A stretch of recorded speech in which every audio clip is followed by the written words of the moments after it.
1 de mayo es el Día Internacional de los Trabajadores. A fines del siglo XIX, los trabajadores de todo el mundo reclamaban la reducción de las horas de trabajo. Imagínate, jornadas laborales de hasta 16 horas por día, de lunes a lunes, hacinados en la fábrica y sin ventilación. Todo por un sueldo miserable. Y encima, como ves, las mujeres y los niños trabajaban a la par que los varones, pero ganaban la mitad. Sí, ya sé, lo mismo que pasa ahora.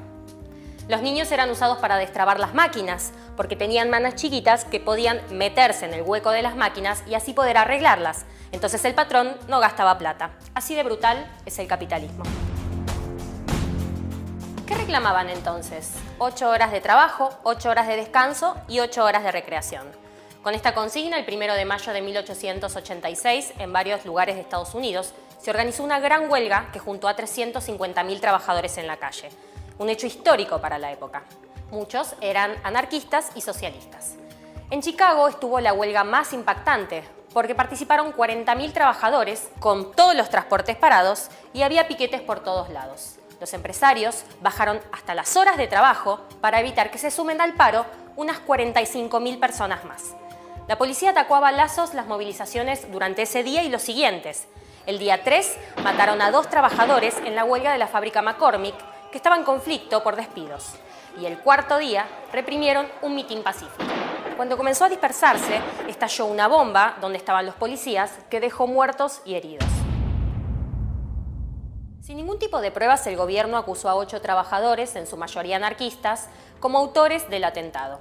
El juicio fue una completa farsa, que terminó con la pena de muerte para 5 de ellos, 2 a cadena perpetua y 1 a 15 años de prisión. George Engels, uno de los condenados, dijo unas últimas palabras en su alegato para denunciar la explotación capitalista. Escuchemos un fragmento. No combato individualmente a los capitalistas, combato al sistema que produce sus privilegios. Mi más ardiente deseo es que los trabajadores sepan quiénes son sus enemigos y quiénes son sus amigos. Albert Parsons, otro de los condenados, que fue compañero de Lucy Parsons, un ícono de la lucha de las mujeres, de la clase trabajadora y una verdadera amenaza para el Estado norteamericano. Lucy estaba convencida de que no habían sido asesinados por haber puesto una bomba, sino porque estaban organizando a los esclavos del salario.